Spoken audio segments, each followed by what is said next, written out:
What is going on, y'all? Josh the Millennial Reefer here, and today I am going to show you the aquascaping and the filling of my Clown Harem build. Man, tell you what, it's been a long 3 months getting this together, but after the escape, it was all worth it. So, the first thing you see me doing here is I'm cutting up a box, and I'm kind of like laying out the scape. The tank was 48 inches by I think 18 inches. And basically, what I wanted to do is I wanted to give myself an idea of visual aspects. It's kind of hard to escape, especially when the tank is so deep. So I wanted to give myself a pretty good idea of what I was working with. Now you see me putting 2 layers of tape in the video. The first layer of tape shows the perimeter of the tank, and the second layer shows like a 2-inch margin with inside the tank. Basically, I do that so in case I need to get like a scraper or anything, I can get the tank. The stuff I used to aquascape was the Aquaforest Stone Fix. I really like this. I think it was like 25 bucks off Amazon, and it was worth every penny.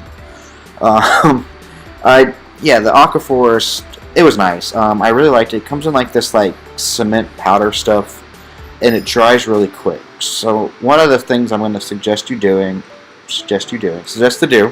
if you do end up going with this Aquaforest, is to use very little, because little goes a long way. When you are mixing the Aquaforest Stone Fix, you want it to come out almost like a little softer than Play-Doh consistency. That way, when you're molding it, you're able to mold it and it just doesn't fall apart in your hand. I'm going to let you know, this stuff gets everywhere. I'll show you a video in a second, but when I was done aquascaping, this entire like little setup area was dirty. I had to take my shop vac, and it took me a good like 20 minutes just to clean the rubble off the carpet. My fiance was not happy with me. So the aquascape I'm planning on doing is I'm trying to do like a lifted aquascape. I saw a Reef Builders episode where he did an aquascape or fish tank tour of a guy in Australia who had a really nice SPS dominated lifted aquascape, and I kind of tried to emulate that. I wanted to go with 3 main pillars and have everything coming off of that, and I didn't want anything in the lower 1/3 of my tank. So when you see the aquascape, I'm pretty content with it. Actually, so this is the first aquascape I'm going with, but I'll tell you that in a second. Alright, so like I said, so this is the first time I actually mixed the Aquaforest stone cement. When I did that, I actually used way too much, and I got really runny, and it sets up quick. I bet I probably wasted 1/3 of this Aquaforest just in like cement that would dry inside the cup. Also, word of advice, use like rubber gloves. They're cheap, and if you get the stuff on your skin, it does come off, but it takes probably 2 days of just rubbing your hands and washing to get it off. And when you're using the gloves, you have to use your fingers to help push it into some of the crevices. It's pretty easy. Yeah, like I said, I really like it. It's a good product. I'm not really sponsored by this. I just saw another YouTuber, CJ's Aquarium, use it, and I said, hey, you know what? He liked it. I'll give it a go. And it works well. Like, the rocks don't come apart if you get everything ready. Oh, yep, there it is. There's the mess. Oh, it was awful. I had rubble and dirt everywhere. Oh, I would suggest doing this outside. So, this actually, what you see me doing is laying the aquascape in the tank for the first time. I'm going to be honest with you, the first aquascape I did not like. I had it there for about 2 days in the tank, and I was going to tell myself, okay, do I like this enough to stare at it for a couple years? And you know what? I just did not like the aquascape. And then I came home from work one day, and so the 3 pillars I end up having in the tank, you'll see right now. I had these 3 pillars, and I don't know what happened, but gravity worked in my favor, and I ended up having to redo my original aquascape. I was able to keep the one on the right. That one was nice and sturdy, but the 2 pillars on the left kind of just collapsed on themselves and broke. So I actually had to go back and redo it, and there is the final aquascape. Man, I'll tell you what, it's not what I pictured in my head, but it turned out amazing. Like, I have everything's lifted off the ground, which is what I want, especially with all the anemones. It's really cool to see the fish swimming in and out of everything. And it's, you know what, it turned out better than I would have expected, especially for my first time really trying to do a nice aquascape. I did add another piece right there on the bottom.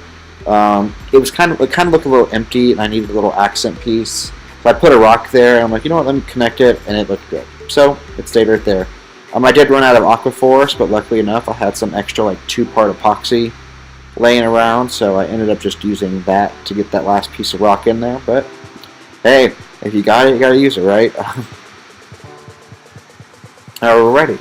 So after I recorded this video, the next thing I did was I took my shop vac that I just cleaned the carpet with, and I kind of cleaned all the extra rubble. If you aquascape in the tank, you're gonna get a lot of like rubble inside the tank, like almost as bad as you saw on the carpet. So I'm just kind of like cleaning all the excess. It's not really, didn't do anything. When I put the sand in the tank, it's covered by the sand, but it was more or less for me to make sure it was pretty, if that makes any sense. But yeah, so after I get the tank nice and clean on the bottom, the next thing to do is I added my sand. And I really took a while cleaning this tank. Here we go. So, the sand. Next thing I did was I added the sand. I actually ended up using a Florida crushed coral. I thought about using sand, but I don't know. I wanted to try something different, and the reef rack that I bought the sand at had it, and I was like, you know what? Let me give it a go. So, I only bought 40 pounds of the sand. It's a 90-gallon tank, but I didn't want too thick of a sand bed, and I didn't want it to be like a nutrient trap. I know it's getting rid of like beneficial bacteria, but I'm going to be putting some re-impure blocks into the sump to kind of count for the not using the like 1 pound of sand to 1 gallon ratio, whatever rules they have for you. But there we go. The aquascape's done. I am now filling. So actually what I'm doing is I'm putting RODI water directly into my tank. It is a 90-gallon tank, and I didn't want to mix the salt and then add it. I was lazy. I was watching Big Magna. So I have my RODI unit going to a bucket, and another tube going from the bucket into the tank. That way, it was easy. So all I had to do was when the bucket would fill up, I would just plug in the pump, and it would put it directly into the tank. Easy enough, and I'd put so much time into aquascaping and adding the sand. There's my other tank. And I just wanted to get water in the tank to see what it looked like. Finally, adding the salt. Man, all this work, and I finally get to add the salt. And this, when I started adding the salt, like, I can't tell you like how happy I was. I had 3 extra power heads laying around, so that I used to mix salt normally. So I ended up just screwing them into the tank, or not screwing, but attaching them into the tank to kind of give a little extra water movement. So when I add the salt, I don't get any like salt buildup on the bottom of the tank. I ended up going with Fritz Pro, the blue box, the Reef Pro Mix. I'll put it at the bottom right now. I ended up using that raw salt. All my local fish stores use it, and I heard it's great. So you know what? If they're using it, I'm going to use it. I took about, it was a 90-gallon tank and 40-gallon sump, so about 100 gallons of water, so I ended up using about half the box, and I used like a 1-cup measuring device, and I just poured about half it in. I'm going to tell you that if you're going to do it this way, go ahead and undershoot it. What I ended up doing, and it kind of like cost me some time, is I added water. When I added the salt in, I measured it, and when it was still cloudy, I was getting the reading of 1.0025 parts per million, so I was like, oh, it's perfect. But the problem is that the salt hadn't completely dissolved yet. So when I checked it the next day, I was at like 0.0, almost 38 parts per million or whatever, 0.30. Basically, I had to take out about like 10 gallons of water that I mixed to add it in. And there we go.